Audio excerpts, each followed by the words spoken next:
ክቡራትና ክቡራን የፕሮግራማችን ተከታታዮች ዛሬም እንግዳለን። እንግዳችን ዶክተር ሰለሞን ውቤ አካሌ ነው። የምንገኘውም በዶክተር ሰለሞን ውቤ አካሌ ቤት ውስጥ ነው። ዶክተር ሰለሞን ውቤ አካሌ ኮል አዳም ሁ ሴፌር የሚል መጽሐፍ ከዚህ በፊት እንደጻፈና በዛ መጽሐፍ ዙሪያ የምናደርገውን ታሪክን ከባለ ታሪኩ በሚለው ፕሮግራማችን ዳሰሳ እንቀጥላለን። ኮል አዳም ሁ ሴፌር እያንዳንዱ ሰው መጽሐፍ ነው የሚል ትርጓሜን ይሰጣል። ስለዚህ በዚህ መጽሐፍ ዙሪያ ከመነጋገራችን በፊት ጤና ይስጥልን ዶክተር ሰለሞን። ጤና ይስጥልን። እንዴት ነህ? ደህና ነህ? እግዚአብሔር ይመስገን። እስኪ ሰለሞን ውቤ አካሌ ማን ነው? እስቲ ለእንግዶቻችን ወይም ደግሞ ታሪክህን ለመከታተል የሚፈልጉ እዚህ ደግሞ ታሪክን ከባለ ታሪኩ በሚለው ፕሮግራማችን ራስህን ለማስተዋወቅ እስቲ ማን ነው ሰለሞን ውቤ? ሰለሞን ውቤ አካሌ ብሩ ረዳይ ፈንታዬ ሹምተካ። ይሄ ነው የዘር ሐረጉ። ይሄ ነው እንግዲህ አባቴ ዘር። ኦኬ። እና ሰለሞን አካሌ የት ተወለደ? የት አደገ? ወደ እስራኤል ሀገር መቼ ገባ? አሁን ያለበት ደረጃስ ምንድነው? የአባቱን ፈለግ ተከትሎ የአቶ ውቤ አካሌን ፈለግ ተከትሎ ለታላቁ የቤተ እስራኤል ማህበረሰብ ያበረከተው አስተዋጽኦ ምንድነው? ከወጣትነት እስካሁን እስካለህበት ደረጃ ድረስ እስቲ ይህን ንገረን፣ ወደ መጽሐፍ ከመግባታችን በፊት። እሺ፣ እኔ በ77 ዓመተ ምህረት ነው የመጣሁት። ቤት አድርገህ መጣ? በአዲስ አበባ? በአዲስ አበባ። ኦኬ። ለከፍተኛ የትምህርት እድል በሚል ነው? በምን መጣ? የጉዞ ሂደቱ ምክንያቱ ምን ነበር? ወደ እስራኤል ሀገር እንድትገባ የእስራኤል ልጅ ከመሆንህም በላይ ከዛ በፊት ስለ እስራኤል ሀገር እንዴት እንደመጣ ሳይሆን አሁን ከኢትዮጵያ የት ቦታ ነው የተወለድክ?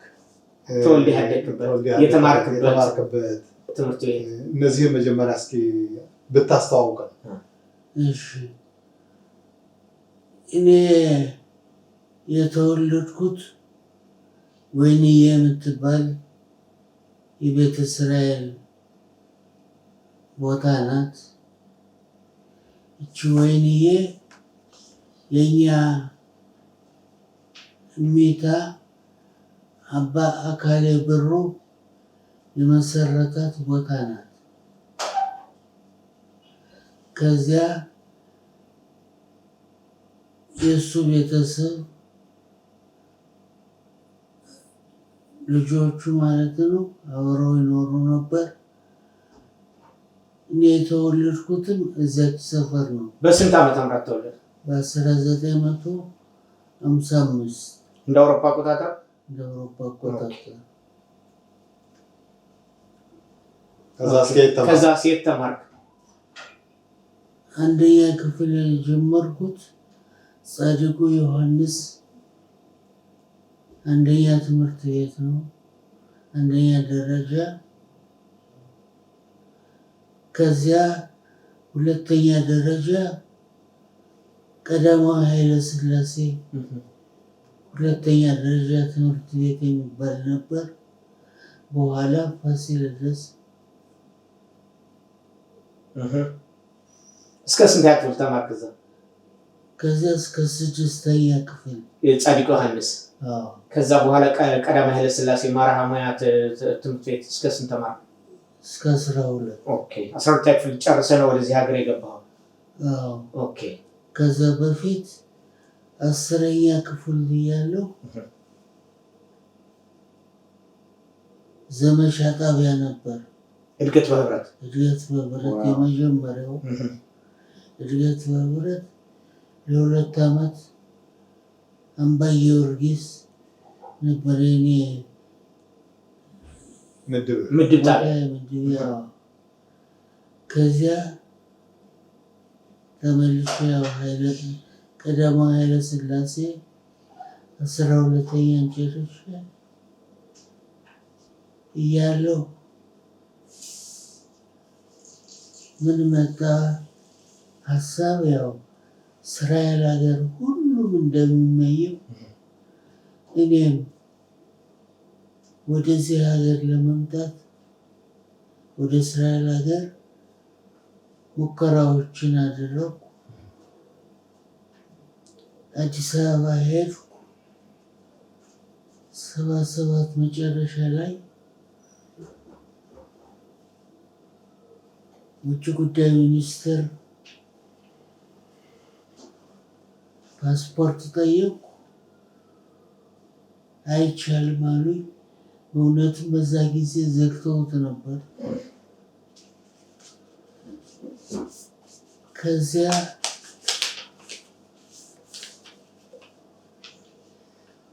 ወደዚህ ሀገር ሊመጡ የተዘጋጁ ልጆች ነበሩ፣ 7 የሚሆኑ። ከነሱ ጋር አብሬ ለመምጣት ሞክሬ ነበር። እርግጥ ፓስፖርቱ አውጥቻለሁ። የፓስፖርት አወጣጥ ቀላል አልነበረም። ትልቅ ሪስክ ነው።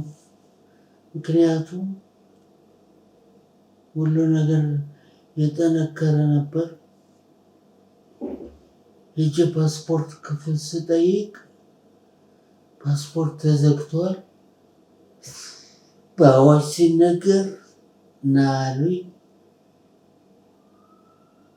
ተመልሼ የነበርኩበት ሆቴል ሲሄድ እንቅልፍ አልተኛውም።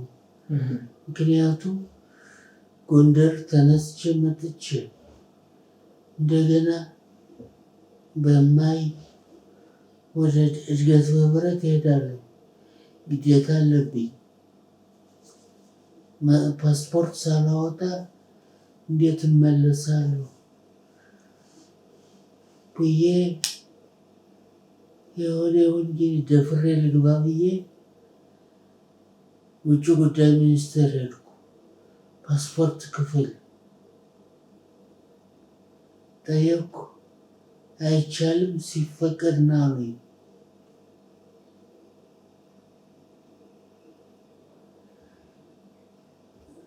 እዚያ ምንም ነገር ልተው አልፈለኩም። ሄድኩ። እዚያ ዳይሬክተር የሚል የውጭ ጉዳይ ሚኒስትር አለ፣ 3ኛ ፎቅ። ዘልቄ ሄድኩ። በሩን አንኳኳ። ሰውየው ትልቅ ሰው ናቸው፣ ወፍራም። ይግቡ አሉኝ። ከፍቼ ስገባ ከአንድ ትልቅ ሰው ጋር ቁጭ ብለው 2 ሰዎች አሉ። ያው እንደ አባቶቻችን የሚያስፈልገውን ሰላምታ ጎንበስ ብዬ ያደረኩና ጤና ይስጥልኝ ስላቸው ሰውየው ቁጭ በል አሉኝ። አሁን እኔ ፈራሁ፣ ከባድ ሆነብኝ። እኔ ትልቅ ሰው ናቸው፣ እንዴት እነሱ ቁጭ በል ይሉኛል? እንደምንም ሄጄ ቁጭ አልኩ። እንደዛ ስል ሁለተኛው ሰውዬ በል ደህና ሁን አሉና ጓደኛቸውን ሰላምታ ሰጥተው ወጥተው ሄዱ። አሁን እኔ ብቻዬን ቀረሁ እሳቸው ጋር። እሳቸው አጠገብ ካለው ወንበር ጠጋ አልኩ። ሄድኩና ጤና ይስጥልኝ ጌታዬ፣ ምን ነው ማነህ? ለምን መጣ ሲሉኝ እኔ የድሃ ልጅ ነኝ፣ ወላጆች የሉኝም እና አንድ ነጭ እነዚያን 7 ልጆች የሚወስድ ነበር። እሱ መጥቶ ውጭ ሀገር ልውሰድ ስላለኝ ሂጄ እንድማር ይፈቀድልኝ። ሂጄ ብማር በኋላ መረጃው በተማርኩት አገሬን ይችን የምወዳትን ሀገር ኢትዮጵያን ነው እና ይሄ ዕድል እንዳያመልጠኝ እባክዎ። ከዛስ እንደሱ ስል ምን ይሉኛል? ጥሩ እሱ የሚወስድ መሆኑን በህዝባዊ ኑሮ እድገት ሂዶ ህዝባዊ ኑሮ እድገት መስሪያ ቤት ፈቃዱን ያውጣል ይወስደዋለሁ ብሎ እሺ አልኩ። ልክ እኔ ፓስፖርቱን እንደተቀበልኩ ነው የቆጠርኩት። ሮጥኩ። አባና ናቸው ያው ልጆቹን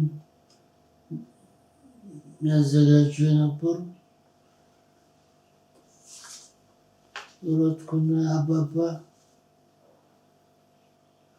ያውን የሚወስደኝ ነጭ አለና ከነዚህ ሰዎች ጋር እንዲሄድ ይፍቀዱልኝ ብዬ ነገርኳቸውና ጎንደር ያመጣሁት ወረቀቶች ነበሩ። እሱን ሰጠኋቸው።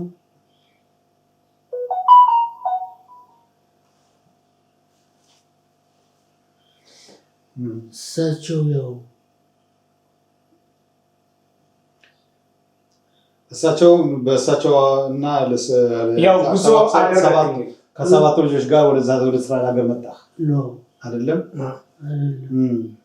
ፓስፖርት አውጣሉኝ። ፓስፖርት ይዤ እንዳልኳችሁ ያው ቀን ቀጠሩኝ። እግዚአብሔር ሲል በዚያ 3ኛ ፎቅ ስወጣ ስወርድ ያ ፓስፖርት ክፍል ኃላፊ ማሞ ይባላል። እሱ አይቶኛል። ሁልጊዜ ያየኛል ስትመላለስ። እና እንዴት አድርጌ ልቀበለው? ሂጄ ጋሽ ማሞ ስለው ይደዚህ አለኝ። ይደዚህ በወታደር ነው። ሚስጥሩ ገብቶሃል ግን ለምን ሂደዚህ እንዳለ? እንዲያው በእጅህና ብሎ እንደሆነ ይሆናል። ኮሌንኮል ብዙ ገንዘብ የለኝም። ሁለተኛ አደገኛ ነው። አደጋለሁ ብያዝ እንደዚህ ገንዘብ ስሰጥ ያው ያደርግ ሊገልህ ይችላል እና መቼም ኦኬ። 7ቱን ታስታውሳቸዋለህ ዶክተር? እነኛ አብረው ሄነ ማን ናቸው? ዝግጅት አድርገው የነበሩ ኢሳያስ ጫኔ፣ ኦኬ፣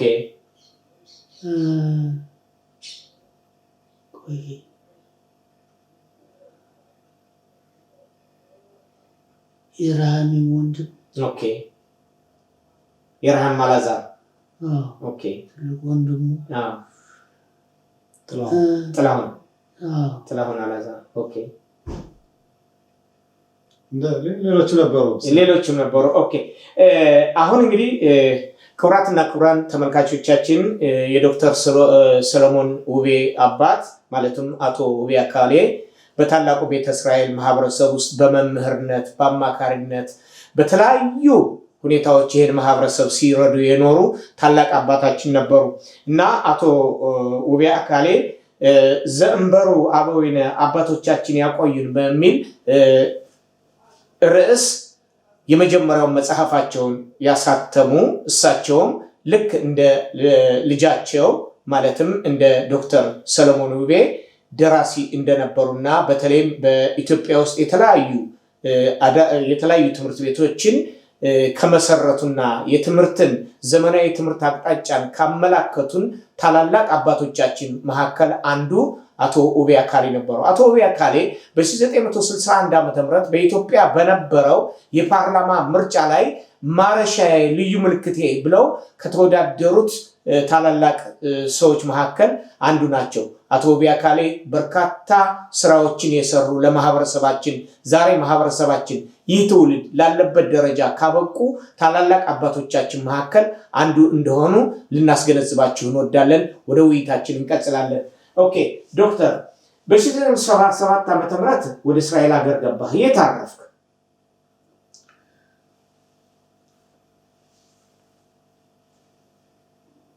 እንደመጣህ ቲቤሪያ።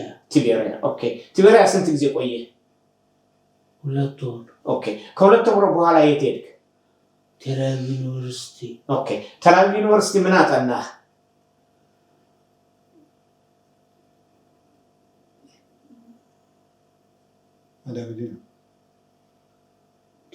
ፖለቲካል ኢኮኖሚ፣ ፖለቲካል ሳይንስ። ኦኬ ከዛ በኋላ ምን ሰራህ?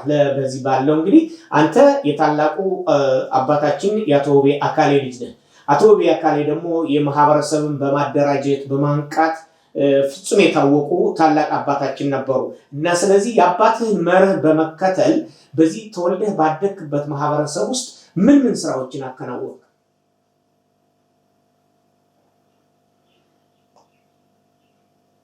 እኔ ምስራቅ ቅሊታ ሰራ ነበር። ኦኬ የአዲስ ገቢ ይሁዳውያን መስራት። ኦኬ እዚያ መስሪያ ቤት የቤቶች ኃላፊ ነበር። ኦኬ ቤት የሚሰጡ ቤት ለአዲስ ገቢ ይሁዳውያን አዲስ ገቢዎች። ኦኬ እና በመላው ሀገር በሀገር አቀፍ ደረጃ የቤቶችን ረሽማት ዝርዝር ይዤ ለህብረተሰቡ ከዚህ ቦታ በፈለገበት ቦታ በተቻለ መጠን እያንዳንዱ ቤት እንዲያገኝ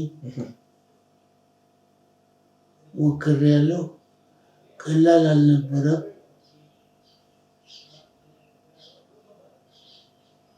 ግን እግዚአብሔር ይመስገን በመንግስት የተቀበልነውን ቤቶች እንዳመጣጡ ህዝቡ እንዳመጣጡ እንዲቀበል ከሚፈልገው ቦታ መጀመሪያ ያደረኩት በየቦታው እየሄድኩ እያንዳንዱ ሰው የት እንደሚፈልግ የሆነ መዝገብ ነበረኝ። ሁለተኛ መቼ እንደመጡ እንደ አመጣጡ ቤቱን መስጠት እንዲቻል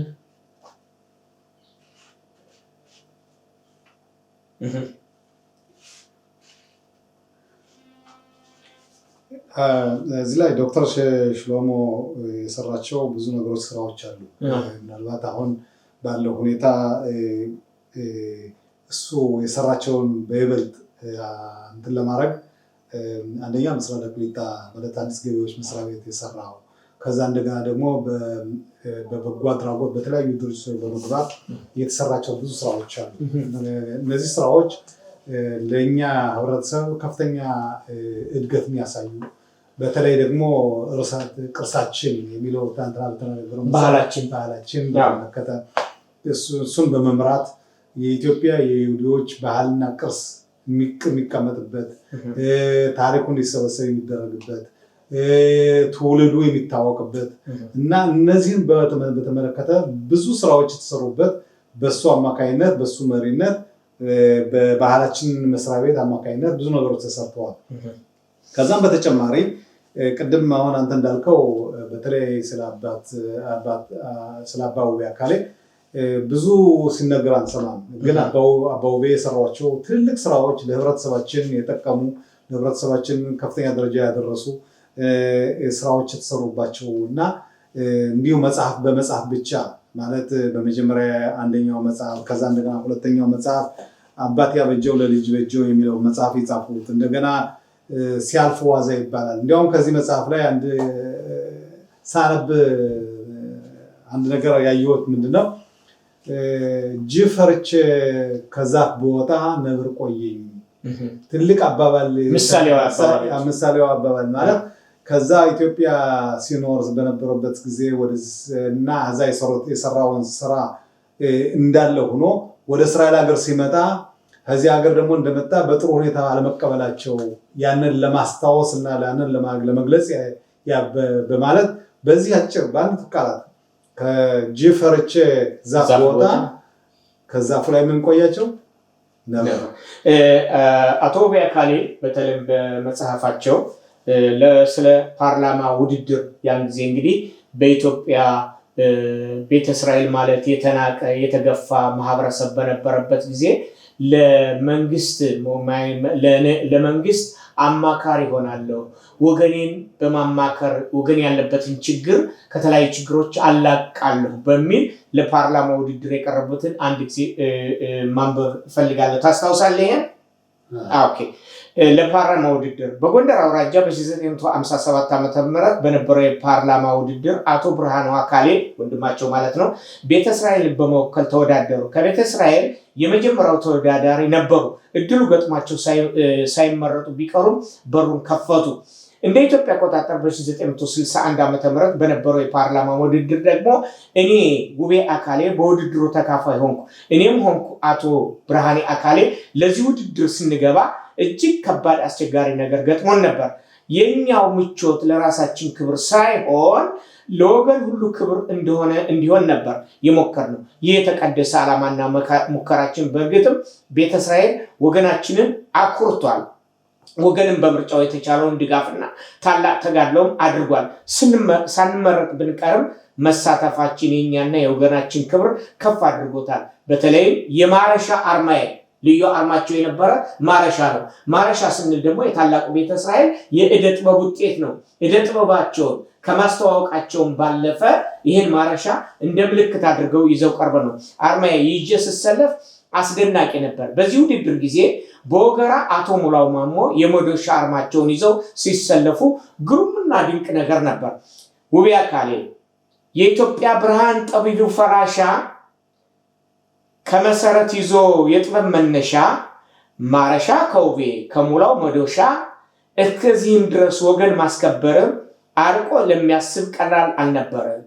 ጠፍተዋል ደክመዋል በተባለው ወራት አብረው ይቆሙለት ገረመው ለቅናት የሆነውን ነገር ሲገለጥ እውነቱ የሚያስርመው ቄሱ መገዘቱ ወየው ያን ፈላሻ የመረጠ ሰው ገሃነመ እሳት ነው የሚጠብቀው። የፓርላማው መሪ በጎንደር ሀገር ይወረስ ፈላሻ እያለ ሲያፍር ይህንም አላረፈ። ይህን ሲናገር መሆኑን ዘግቶ ስልጣኑ የእግዚአብሔር አሁንስ ስናየው እሱ መድረሻቶ ይቅበዘበዝ ጀመር ከሀገሩ ወጥቶ። አባውቤ በግጥማቸው በጣም የታወቁ ግጥማቸው አጥንትን ሰርስሮ የሚገባ መልእክታቸው በጣም ቆንጆ የሆነ ታላቅ አባት እንደነበሩ እናስታውሳለን። ከዛ በማከታተል እንግዲህ ልጃቸው ደግሞ ኮል አዳም ሁሴፌር እያንዳንዱ ሰው መጽሐፍ ነው። እንዲያውም ፈረንጆቹ ምንድነው የሚሉት? አንድ ቤተ እስራኤላዊ ሞተ ማለት በአውሮፓና በአሜሪካ አንድ ትልቅ መጽሐፍት ቤት ተቃጠለ ማለት ነው ይላሉ። ይሄን ክብር ይሰጡናል። ስለዚህ ይሄን መጽሐፍ እንድትጽፍ ያነሳሳህ ምንድን ነው? በጣም ጥሩ። በባህላችን ስንሰራ ከነበረው አንዱ ፕሮጀክት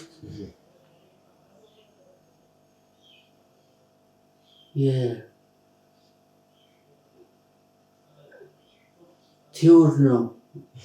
ቲውድ ማለት ሰዎቹን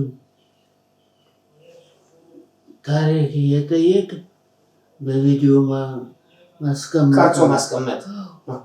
አሁን በዚህ ብዙውን ጊዜ እኔ ትምህርት ሳደርግ ሰዎችን ስጠይቅ ማለት ነው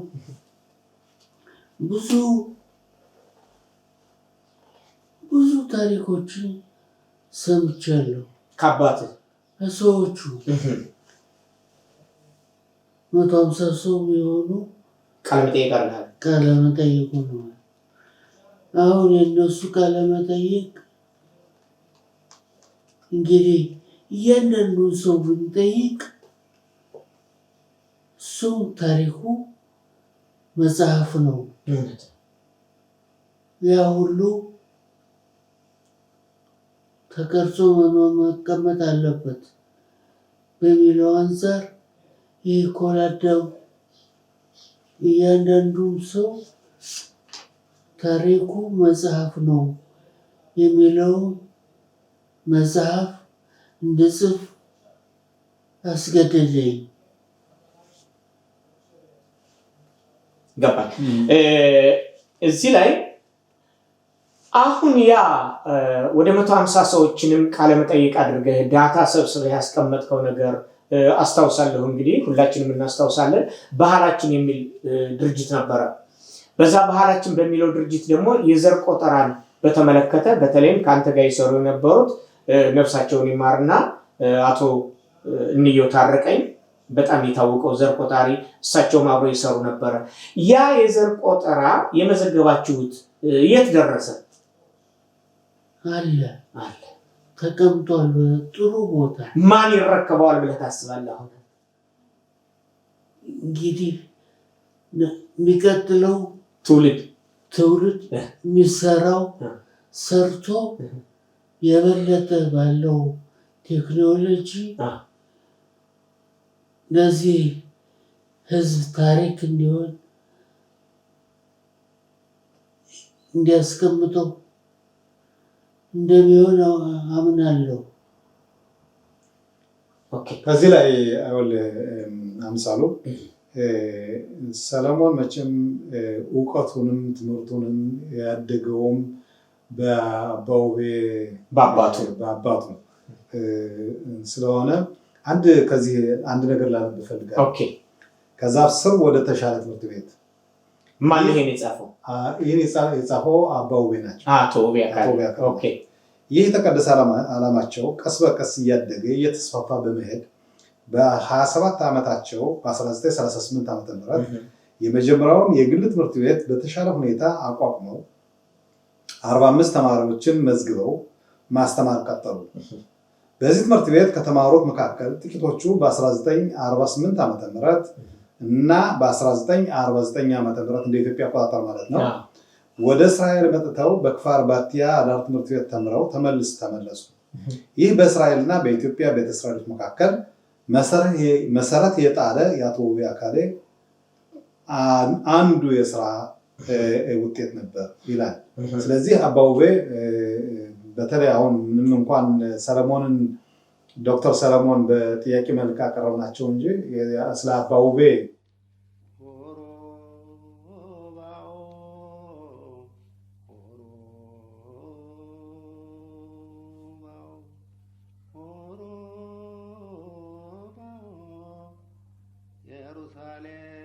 አራተኛው ዓመት በ61 ነው የተወዳደረው። እኔ ስወዳደር የማረሻ አርማ አዘጋጀሁ። እንግዲህ ውስጡ ስድብ ነበረ።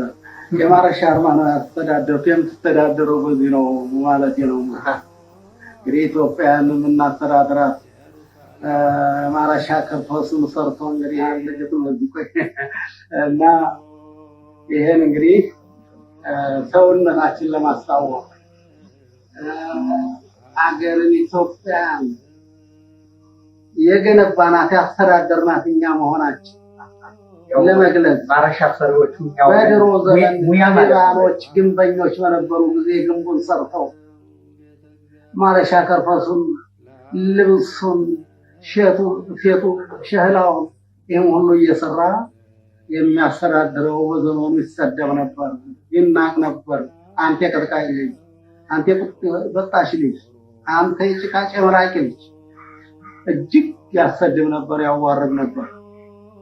እና ይህን ነገር አንድ ማረሻ ሰሪ በመንገድ ላይ እባክህ ማረሻ ስራልኝ ብለው አይ ፍላሽነቴን አስታወቀኝ ብሎ በጣም ይጣላ ነበር። እኔ ግን ይወጣላቸው አልኩና ማረሻ ማየት አዘጋጀሁና በቃ በየጣቢያው አስቀመጥኩት። ጭህራው ጣቢያ ላይ ምንድን ነው ያለው? በጎሽ የተወዳደሩ፣ በርግብ የተወዳደሩ፣ በበሬ የተወዳደሩ እንደዚህ ነበሩ። ወፍም በራሪ ነው፣ አውሬም ደንባሪ ነው፣ እኛ የምንመርጠው ማረሻም ብቻ ነው የሚል አርማ የበታይ ተጽፎ አገኘሁት። እንጂ የጻፈው ማን እንደሆነ አላውቅም። እና ይሄን አስታወቅ። በውድድሩ ጊዜ እርግጥ ብዙ ችግር ገጥሞ የነበረ የአውራጃው ገዥ ያ መጀመሪያ በራሳ ሰራ ተካሳ ጊዜ በጎ የሰራው ሰውዬ አውራጃ ገዥ ነበረ። እሱ በጣም ተቃወመኝ። ውድድሩ እንዳልገባ ነበረ የተቃወመው። አዘዘው ከተባለው ቤተክርስቲያን ተገዘተ። ወዮልህን ፈላሻ የመረጥ መንግስተ ሰማያትን አትወርስም ቃለ ሐዋርያት እያለ ተገዘተብኝ። በሌላም በውስጣዊ ምስጢርም ብዙ ነገር ተሞክሮ ነበር። እግዚአብሔር ከኔ ጋር ሆነ። በፈተናው ጊዜም አለፍኳቸው እንጂ የበታች አልሆንኳቸውም። ቀደምኳቸው። በተለማመድኩት ትምህርት እና በተለማመድኩት ንባብ ፈተናውን ብሩም አድርጌ ዘለኩ። ምንም ምክንያት አልተገኘብኝም። ያው የአቶ ሙላውም እንዲሁ በመዶሻ ወገራ ተወዳድረው ነበር። ሙላውም እና እሳቸውም ግሩም ስራ ነው የሰሩት በመዶሻ መወዳደራቸው። እና የእንትኑ እድሉ የምርጫው እድል አልገጠመንም። ቅድም እንደተናገርኩት ለሱ አይደለም ለዓላማው ለወገን ማስከበሩ እና እስከዚህ የተያዘውም ገንዘብ ለክብር ነው። እንትኑ በሚቆጠር ጊዜ ካርዱ የመጨረሻው ካርድ ሲቆጠር አንድ ምክትል ገዥ ቆሞ ይመለከት ነበረ። ከአውራጃው ገዥ ጠጋ ብሎ ተራሪያ ተስፋዬ እና እንትኑን ካርዱ ማነሱን አየና አይ ሰው ገንዘቡ ወረሱ ነው አለ። አዝና ነው አለ። እስከዚህ ድረስ አውራጃ ገዥ ሊቀመንበር ለፓርላማው አዝና ነው ቆሜ ህዝቡ ቆሞ እስከዚህ ድረስ ነው። እንግዲህ ግን እግዚአብሔር ይመስገን እስራኤል አምላክ ገንዘባችን ተወረሰ። ቢወረስ ገንዘብ ነው፣ ስማችን አልተወረሰም። ቤተ እስራኤሎች ተወዳደሩ። סיפור של יהודי אתיופיה זה סיפור של יותר מ-2500 שנה. בזמן הקצר שיש לנו אני לא יכול לחסות את הכל, אבל כמה ראשי פרקים אני אתן להם. እና በዛ ሁለት ነገሮች ተጠይቀው ነበር። አንዱ ምንድነው እንደመላው ዓለም ይሁዲ ከየትም ሀገር እንደሚመጣው እንድንቀበል ተቀባይነት እንዲኖረን ያ ነው። ያው ጥያቄ ታሪካችን፣ ባህላችን፣ ሃይማኖታችን ከአባት ወደ ልጅ ያለፈው በአፈ ታሪክ ነው። የተጻፈ ነገር የለም። ያም የሆነው አኗኗራችን ነው። አኗኗራችን በገጠር ነው። በገጠርም አባቶቻችን እንዲኖሩ ያስገደዳቸው ከሌላው ህብረተሰብ ጋር ላለመደባለቅ። አንድ ነገር ልጨምርሽ። ኦኬ በ1968 ዓመተ ምህረት የቤተ እስራኤል ህዝብ ቆጠራ በሚካሄድበት ጊዜ ዛሬ ላለንበት ደረጃ ማለት ነው ያበቃውን የጉዞ ሂደት በመሰናዶ በሚደረግበት ጊዜ 28000 ቤተ እስራኤላውያን እንዲመዘገቡ በኃላፊነት የሰሩ አቶ አካሌ ናቸው። እነኚህን 28000 ህዝብ ለማሰባሰብ ደግሞ 65 መዝጋቢዎችን አጠናክረው ኮርስ ሰጥተው በገጠሪቱ ኢትዮጵያ የላኩና ለውጤት ያበቁ ታላቅ አባታችን ናቸው። ነፍስ ይሄር እንላለን። ኦኬ ምን ይሰማሃል በዚህ? አንድ አቦዬ የሰራው ስራ ሁሉ ለህዝብ ጥቅም ነው እና ይህ ነገር መነሳቱና መወራቱ የታሪክ ተሐድሶ ነው። የሚያኮራው ህዝቡን ነው እና ይህ ነገር አሁን ይህን ነገር አንስታችሁ እየመረመራችሁ በመሆኑ በጣም ትልቅ ምስጋና ይገባችኋል። እናመሰግናለን። እኛም ጥሪያችን ማለትም በርህን ከፍተህ ይህን ጥያቄ እንድንጠይቅህ ታሪክን ከባለ ታሪኩ ለተመልካቾቻችን እንድናቀርብ ሙሉ ጊዜህን ስለሰጠህን በዚህ ባለህበት ደረጃ እጅግ አድርገን ነው የምናመሰግንህ። እንወድሃለን። አንድ ተጨማሪ ከቅድም ካነሳው የህዝቡን ቆጠራ በተመለከተ ከዚህ ላይ አንድ የተጻፈ አያለው። በ1968 ዓ.ም በመላው ገጠሪቱ ኢትዮጵያ የሚገኙ ቤተ እስራኤላውያን በሚስጥር ተቆጥረውና በስነ ስርዓት ተመዝግበው እንዲያዙ ከእስራኤል በመጡት በሚስተር ጌርሾን ሌቪት የቆጠራው መሪና ኃላፊ በነበሩት በጸሐፊው አቶ ፍስሐ ስዩም አማካኝነት ከመሰል ጓደኞቻቸው ጋር በመሆን በኃላፊነት ቆጠራውን እያካሄዱ አቶ ውቤ አካሌ ነበሩ። ይህም የህዝብ መዝገብ በእስራኤል መንግስት ቁጥራቸውና ሃይማኖታቸው ታውቆ ወደ ጥንት ሀገራቸው እንዲገቡ ታላቅ አስተዋጽኦ ያደረጉ መዝገብ አሁንም በእስራኤል ሀገር እንደሚኖር እና እንደሚጠቀሙበት እንደሚገለገሉበት እንገነዘባለን። ትክክል ነው። አቶ ውቤ አካሌ የታሪክ መሰረት ናቸው። ወደኋላ ተመልሰው የበርካታ ዘመናትን ታሪክ ቆፍረው አውጥተው ለትውልድ ጥለውልን ያለፉ ዘመን ተሻጋሪ ጽሁፎችን የጻፉ አባት ናቸው። ለምሳሌ ያህል ሁላችንም እንደምናውቀው አባ መሐሪ በ19ኛው ክፍለ ዘመን አካባቢ በ18ኛው አጋማሽ አካባቢ እንደሚባለው ቀይ ባህርን ከፍዬ አልፋለሁ እንደ ሙሴ ባሉበት ጊዜ የእሳቸውን ታሪክ እንዲጽፈዋል። ለምሳሌ ማንበብ ፈልጋለሁ። በተለይ ግጥማቸው በጣም ደስ ይለኛል። አቶ ውቤ አካሌ እንዲህ ይላል ስለ አባ መሐሪ ህልም። አባ መሐሪ ሀገራቸው ደንቢያ ነው፣ ከስር ቋረኛ ናቸው ይባላል። እርሳቸውም ታላቅ የታወቁ ካህን ወይ መነኩሴ ነበሩ። አባ መሐሪ ህልም አለሙ። ዘመኑም በ18ኛው ክፍለ ዘመን አጋማሽ ነው። ህልሙም ሁሩ ባኡ ኢየሩሳሌም ቅድስት፣ ወደ አማርኛ ሲተረጎም ሂዱ ወደ ቅድስት ኢየሩሳሌም ግቡ የሚል ነው። ወዲያው ለጠቅላላ ማህበረ እስራኤል በቃልም በመልእክትም ህልሙን ተናገሩ። ተነሱ፣ ወደ ሀገራችን ቅድስት ኢየሩሳሌም የምንገባበት ጊዜ ደረሰ እያሉ ወገን ሁሉ ቀሰቀሱ። ቤተ እስራኤል ሁሉ በነገራቸው ተስማማ። ያልተስማማና ሳይሄድ የቀረም ነበር። የተስማማው ወገን ሁሉ አላወላወለም። ሽምብራ ጥሬውን በአህያው እየጫነ በደረቅ አቅሉ ውሃውን እያንጠለጠለ በቆራጥነት ተነሳ። ቤቱን እየዘጋ ንብረቱን ሁሉ እየጣለ ጉዞውን ጀመረ። ጉዞውም ወደ ኢትዮጵያ ሰሜን ወደ ትግራይ ኢየሩሳሌም አቅጣጫ ነበር። በጉዞውም ምንም ተቃውሞ አልገጠማቸውም።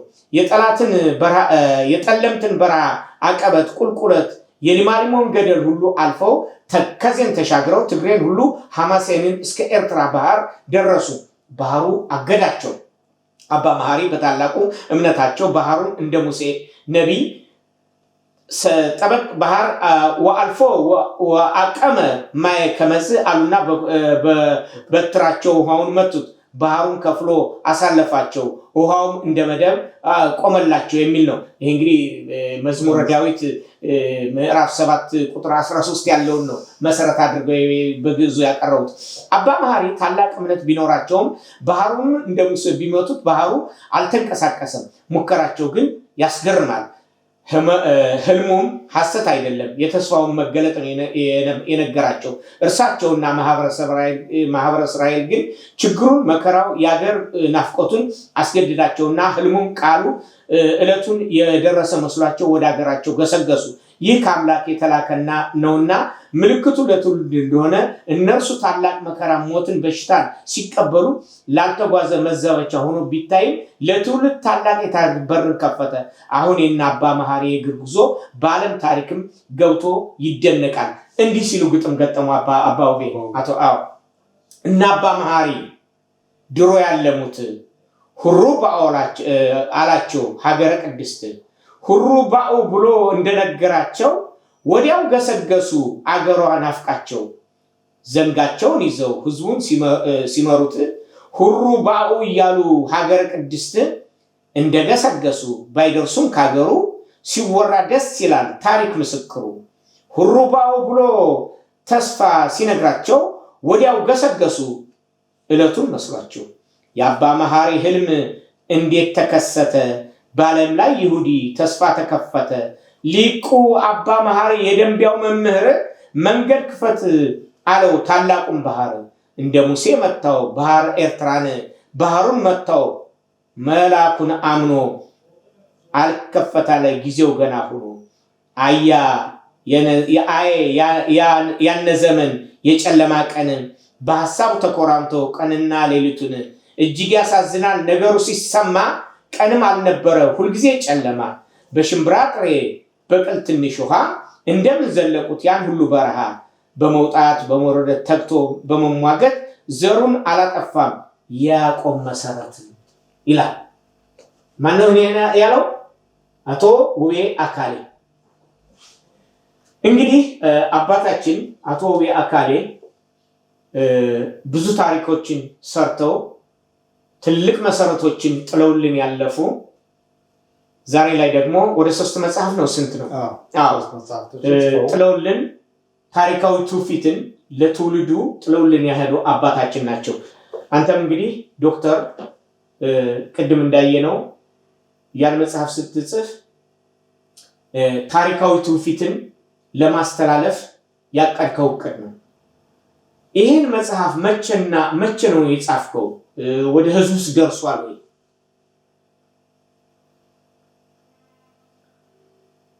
መጽሐፉ እንዳሰብኩት ወደ ህዝቡ አልደረሰም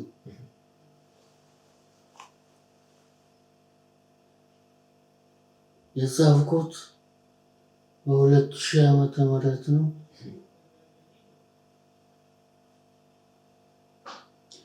ዋናው ነገር በዕብራይስጥ የጻፍኩት ለወጣቱ ክፍል የበለጠ እንዲያገለግል ነው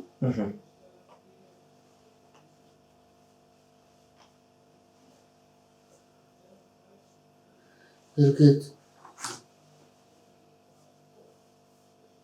በትላልቅ ሰዎች ፊድቤክ የሚባል ነገር አለ የመጽሐፉን ምንነት ገምግመው የሚናገሩ ጥሩ የንባብ ልምድ ያላቸው የታሪክ ግንዛቤ ያላቸው እነሱ ጥሩ አስተያየት ነው የሚሰጡት ኦኬ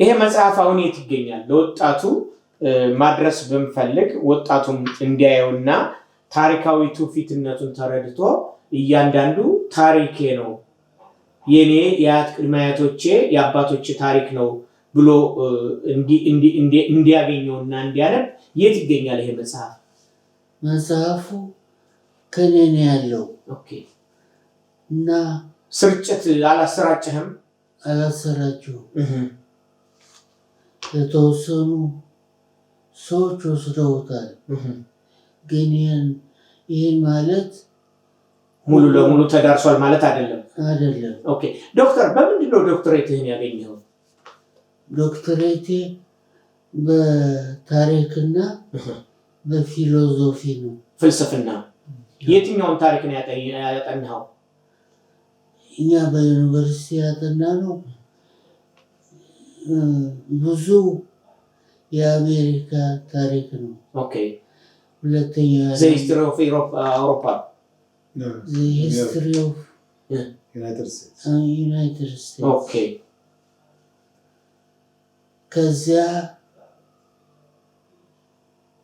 ብዙውን ጊዜ እስራኤል ታሪክ ነው የሁለተኛው ዓለም ጦርነት አገሮች ታሪክ ከዚያ በኋላ ይሁዲዎች ወደ አሜሪካ ሄደው አሜሪካን የቆረቆሩበትና ትልቅ ህብረተሰብ ያቆሙበት ከዚያ አውሮፓ የነበሩት ይሁዲዎች በብዛት ወደ አሜሪካ ሄደዋል። ከዚያ ብዙ ከሄደ በኋላ መንገዱ ሲዘጋ እነዚያ የቀሩት ይሁዲዎች ምን እንዳደረጉ ያንም ተመሪዋለሁ።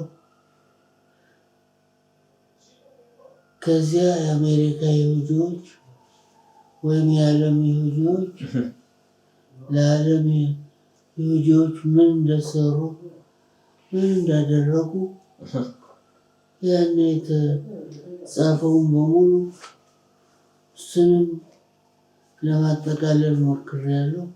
እዚህ ላይ ዶክተር ሰለሞን እሱ በጣም ቆንጆ ነው። በተለይ እኛ ትኩረት የሰጠነው የህብረተሰባችንን ጉዳይ እና የትልልቅ ሰዎች ከዚህ ለእኛ ህብረተሰብ ምን ጥለው አለፉ፣ ምን ስራ ሰሩ፣ ምን እንማራለን፣ ምን ማድረግ ይገባናል፣ እንዴት አድርገን ነው ሰዎችን እናስታውሳቸው እና ስለነሱስ የሚነገርላቸው ነገር ምንድን ነው የሚለውን ነገር በብዛት በዚህ ፕሮግራም ላይ እንደ አጀንዳ ወስደን በዚህም መተን አሁን አንተ የምናነጋገር በዚህ አጋጣሚ ከዚህ ላይ አንድ ያየሁትና ስለ አባ ውቤ አካሌ የተጻፈ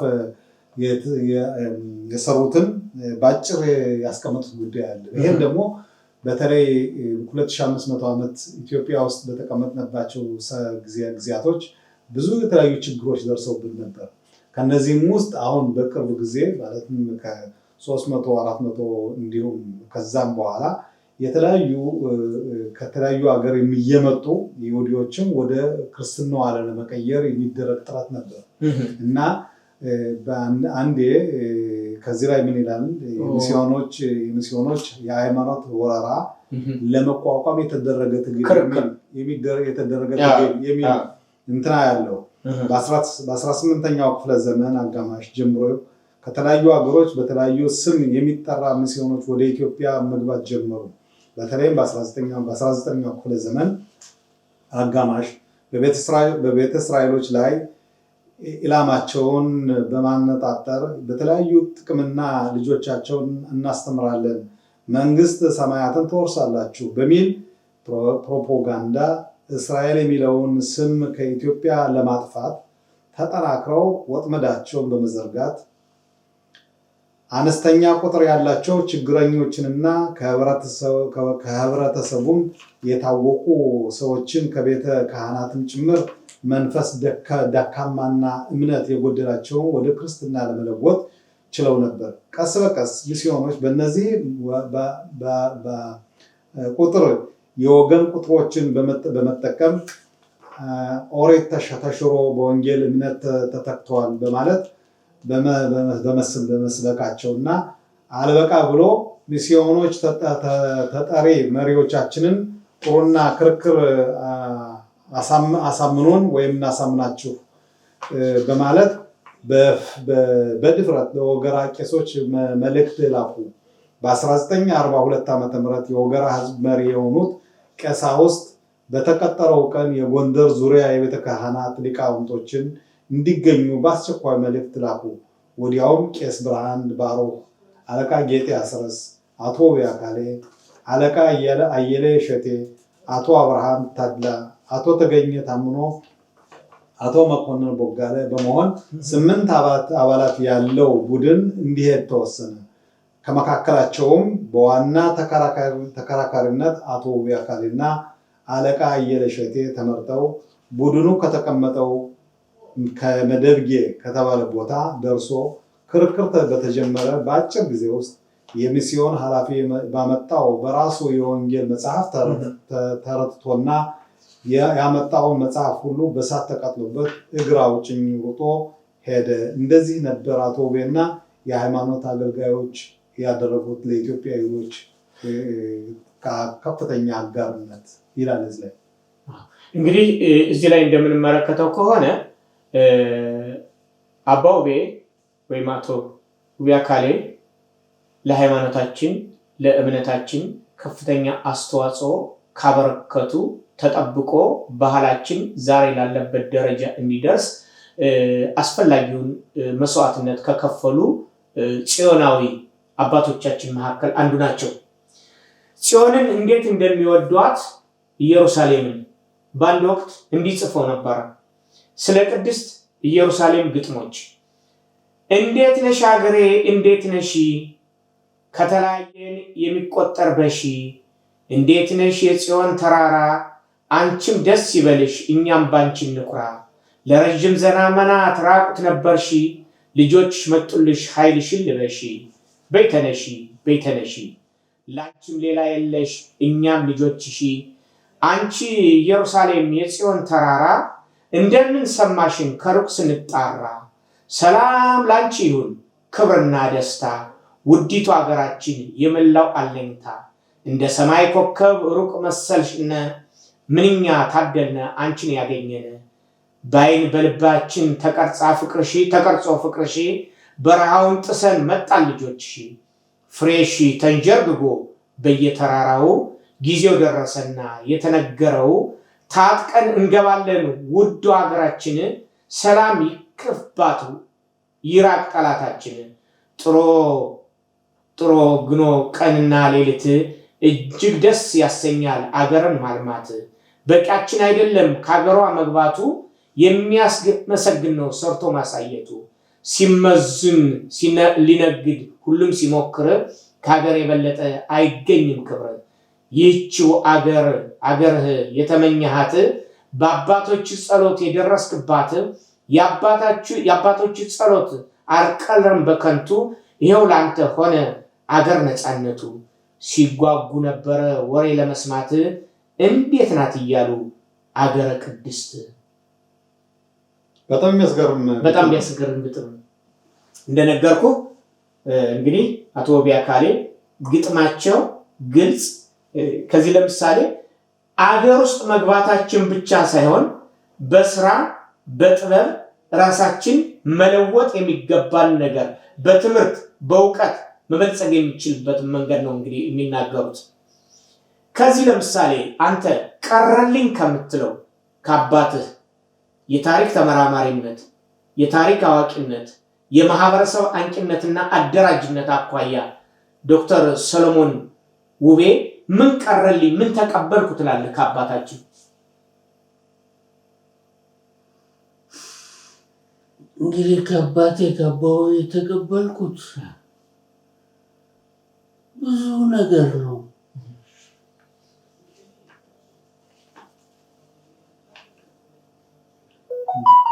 እርግጥ መጽሐፎቹ ቢመረመሩ የተጻፈው በሙሉ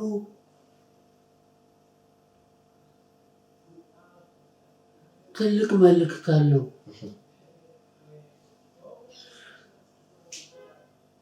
አባቴ ወጣቱን ተማሩ ያው ለዶክተሬት ስሰራ አንድ ቃለ መጠይቅ ያደረኩት ነበር። 30 ሰው ናቸው ያደረኩት። ከ30 አንዱ ምን አለ አባቶቻችን ተማሩ ይሉናል፣ ግን እነሱ እንዴት እንደሆነ ምንም የሚያውቁት ነገር የለም። ያንን ተማሩ ያሉ ሞራል ይሰጡን ነበር ይል ነበር።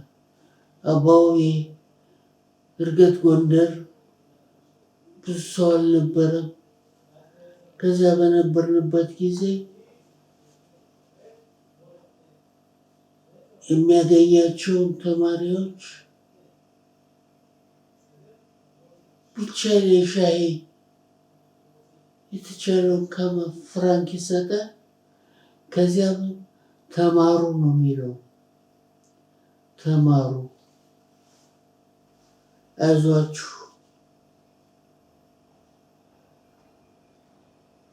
አባባ ውቤ ከማደንቃቸው ነገሮች አንዱ አንዳንዶቹ ታሪክ ሲጽፉ ወደ አንድ በኩል ያጋደለ ነገር ነው። አባባ ውቤ የብዙዎችን ታሪክ ማህበረሰባዊ አገልግሎት የማይንቁ የሚያበረታቱ ታላቅ አባት ነበሩ። ለምሳሌ ያህል የአቶ መለሰ ተክሌን የስራ እንቅስቃሴ የአቶ ወይና ቦጋለን የስራ እንቅስቃሴ በመጽሐፋቸው ውስጥ ገልጸው አልፈዋል። ለምሳሌ የአቶ መለሰ ተክሌን እንዲህ ይገልጻሉ።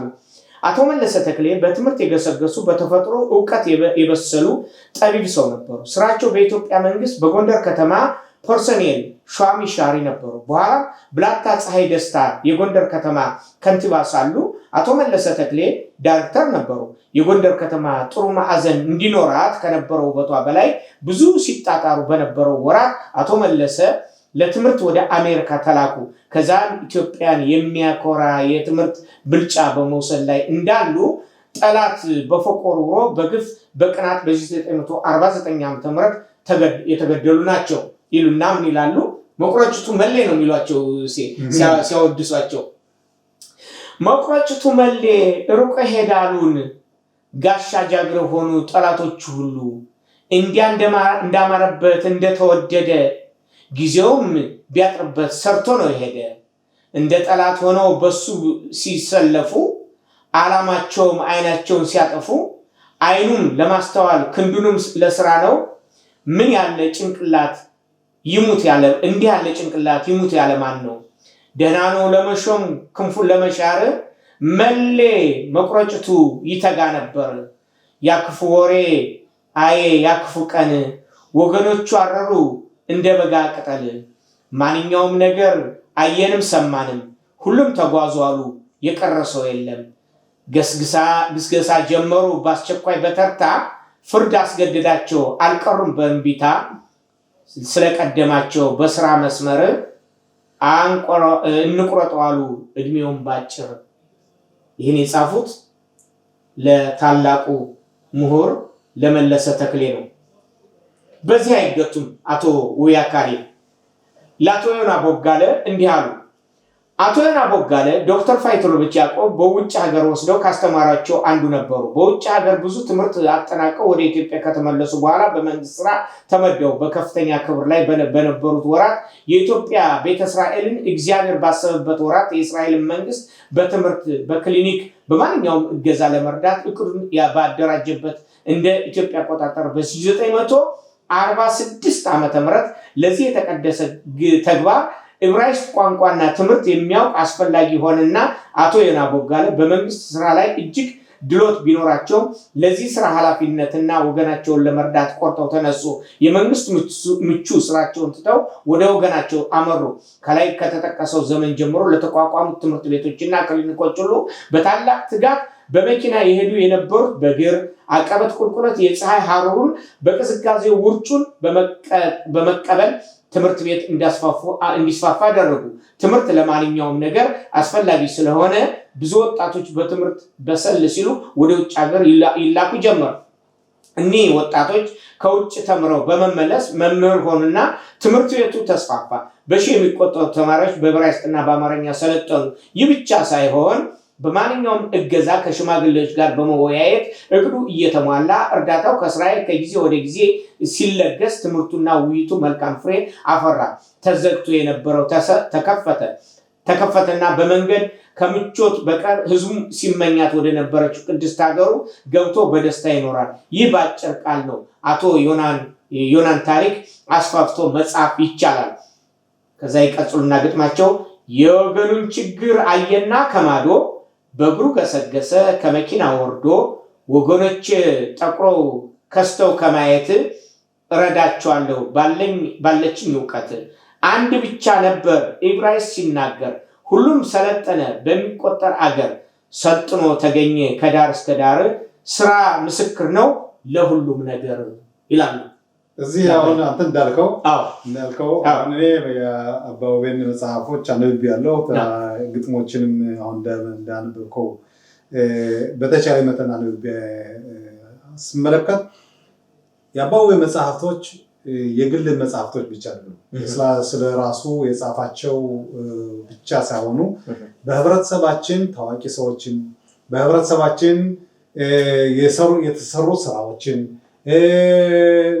እሱም በዛ ተካፋይ በመሆን ለህብረተሰቡ ከፍተኛ አገልግሎት እንዴት እንደተደረገ ሰዎችንም እንኳን አረሳም ቄሶችንም በማስታወስ ማንኛውንም በእነሱ ላይ የነበረውን በሙሉ ያንን በሙሉ ያስቀመጠበት በተለይ በዚህ መጽሐፍ ውስጥ በዚህ አባት ያበጀው ለልጅ በጀው በዚህ ላይ ብዙ ታሪኮችን ማየት ይቻላል። በዚህ መረዳት ይቻላል። በዚህ አንመው መገንዘብም ይቻላል እና አቶ ውቢያካሌ ለኢትዮጵያ ይሁዲዎች ያበረከቱት አስተዋጽኦ ከፍተኛና ምስጋና ምናልባት በነበረው ሰዓት እኛ መቼም ተሎ የማመስገን ወይም ደግሞ ሰዎችን የማወደስ ልምድ የለንም።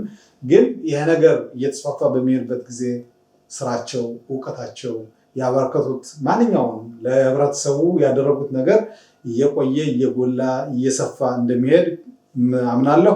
ምክንያቱም ምን ይባላል በአባባል እውነት ትመነምናለች እንጂ አትቆረጥም። ስለዚህ የእውነት የተሰራ ስራ በሙሉ ይሰፋል፣ ያድጋል፣ ሰው ይማርበታል። እውነት ክቡራትና ክቡራን ተመልካቾቻችን እኔም እንግዲህ መጽሐፍቶችን በምጽፍበት ጊዜ እንደዋቢ መጽሐፍት አድርጌ የምወስዳቸው የአባ ውቤን መጽሐፍቶች ናት።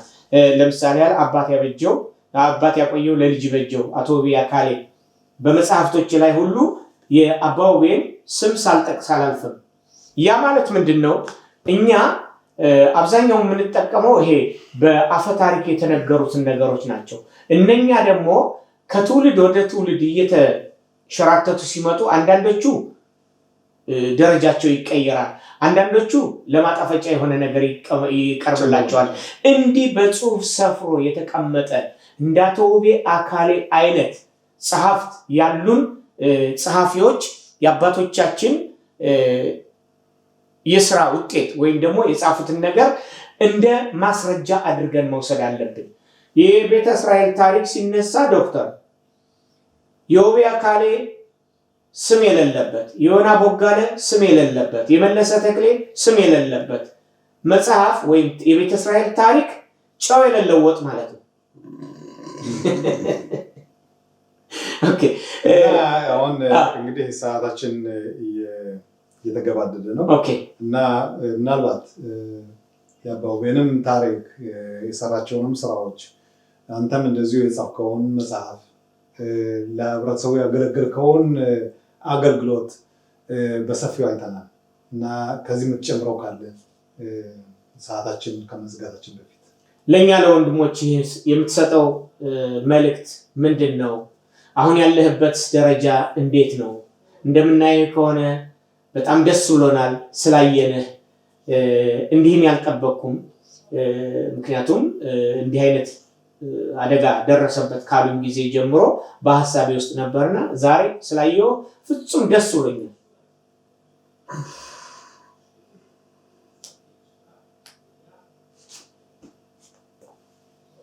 አሁን የአባ ውቤ ታሪክ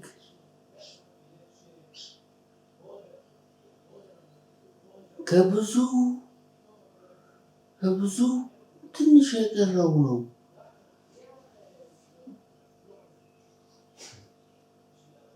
እሱ በየጊዜው የሚሆነውን ነገር መጻፍ ይወዳል። ኢትዮጵያ እያለን አንድ ትልቅ ከጣሊያን የተወረሰ ሳጥን ነበር።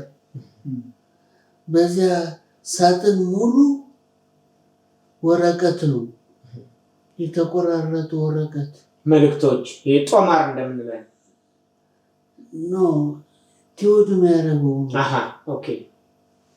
በየጊዜው ያለውን ነገር እየጻፈ እዚያች የብረት ሳጥን ነው፣ እዚያ ውስጥ ሞልቶ ነበር። ያን በሙሉ አልመጣም። ይኸውን የጻፈው በተለይ አባት ያበጀው ለልጅ በጀው መጽሐፍ ከዚያ ከሚያስታውሰው የቀረ ነው እንጂ ትውልዱ ራሱ ሳጥን እንደሞላ ነው እዚያ የቀረ። እሺ እንግዲህ ክቡራትና ክቡራን ተመልካቾቻችን እንግዲህ የአባትና ልጁን መጽሐፍ ዳሰሳ በደንብ አድርገን በእውነት ልብ የሚነካ ታሪክ ነው። ይህም መጽሐፍም ለወደፊቱም ደግሞ በብዛት በጥልቀት መጽሐፍ ለሚፈልጉ ወይም ደግሞ መሰረት አድርገው ዋቢ ጠቅሰው መጽሐፍ ለሚፈልጉ ሰዎች ይሄን መጽሐፍ የት ማግኘት ይችላሉ? የአባባ ውቤን መጽሐፍ እንግዲህ መጽሐፍቶቹ ከኔ ነው እዚህ ነው የሚገኙ እና ቴሌፎኔ 050 569 6509 ነው። በዚያ ማግኘት ይችላሉ። ሌላው በቴክኖሎጂ አካባቢ ኢሜል የሚባል ነገር አለ። እሱ ከደወሉ እሱን ላስተላልፍላቸው እችላለሁ።